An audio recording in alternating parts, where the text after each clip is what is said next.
नमस्कार, आप देख रहे हैं न्यूज़ 18 का डिजिटल प्लेटफॉर्म। मैं हूं आपके साथ सृष्टि शेखर। तो मध्य पूर्व में इस वक्त हालात बेहद खतरनाक हो चुके हैं। ईरान, अमेरिका और इसराइल के बीच चल रहे भीषण युद्ध पर अब ये आज युद्ध का 9वां दिन है और लगातार मिसाइल और ड्रोन हमलों ने पूरे पश्चिम एशिया को युद्ध के मुहाने पर लाकर खड़ा कर दिया है। एक तरफ अमेरिका और इसराइल की संयुक्त सैन्य कार्रवाई जारी है, तो वहीं ईरान भी खुलकर जवाबी हमले कर रहा है।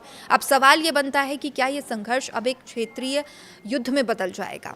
तो युद्ध की शुरुआत के बाद से हालात तेजी से बिगड़ते जा रहे हैं। रिपोर्ट्स की माने तो अब तक ईरान में 1200 से ज़्यादा लोगों की मौत हो चुकी है, सिविलियंस की मौत हो चुकी है, जबकि लेबनान में 70 से अधिक लोग मारे गए हैं। इसराइल में 10 से 12 लोगों की मौत की खबर है और इस संघर्ष में 6 अमेरिकी सैनिकों के मारे जाने की भी पुष्टि हुई है। इसराइल की सेना ने लेबनान में हिजबुल्लाह के कई ठिकानों पर जबरदस्त हवाई हमले किए। ये संगठन ईरान का करीबी सहयोगी माना जाता है और वहीं हिजबुल्लाह की ओर से भी इसराइल पर हमले तेज कर दिए गए हैं, जिससे पूरे क्षेत्र में तनाव और बढ़ चुका है। अब दूसरी ओर ईरान ने भी जवाबी कार्रवाई करते हुए पश्चिम एशिया में मौजूद अमेरिकी और इजरायली सैन्य ठिकानों को निशाना बनाया। मिसाइल और ड्रोन हमलों की खबरें लगातार सामने आ रही है। इस युद्ध का असर अब खाड़ी देशों पर भी साफ दिखाई दे रहा है। दुबई में लोगों के मोबाइल फोन पर मिसाइलें हमले का अलर्ट भेजा गया है, जिससे डर और अफरा तफरी का माहौल बन गया है। वहीं कुवैत में अमेरिकी दूतावास को अस्थायी रूप से बंद कर दिया गया है। कुवैत के रक्षा मंत्रालय के मुताबिक देश पर हवाई हमलों की एक लहर आई, जिसके बाद लोगों को सुरक्षा निर्देशों का पालन करने की सलाह दी गई।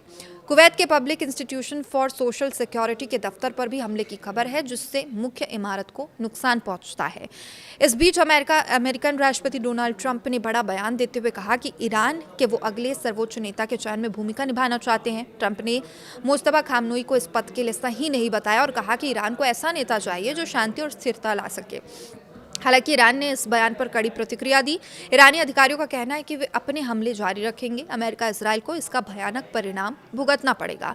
यानी साफ दिखाई दे रहा है दोनों पक्ष पीछे हटने के लिए तो बिल्कुल तैयार नहीं है। इसी वजह से पूरा मध्य पूर्व इस वक्त भारी युद्ध संकट से गुजर रहा है और सबसे बड़ा सवाल यही है कि क्या ये युद्ध थमेगा या फिर आने वाले दिनों में ये संघर्ष और भी खतरनाक रूप ले लेगा। तो देखिए, सबसे बड़ा सवाल, जब भी कोई युद्ध होता है तो आम नागरिकों को इसमें सबसे ज़्यादा नुकसान भुगतना पड़ता है, चाहे वो आर्थिक नुकसान हो या फिर जान का नुकसान हो। तो दुनिया की नज़रें इस समय मध्य पूर्व पर टिकी हुई है।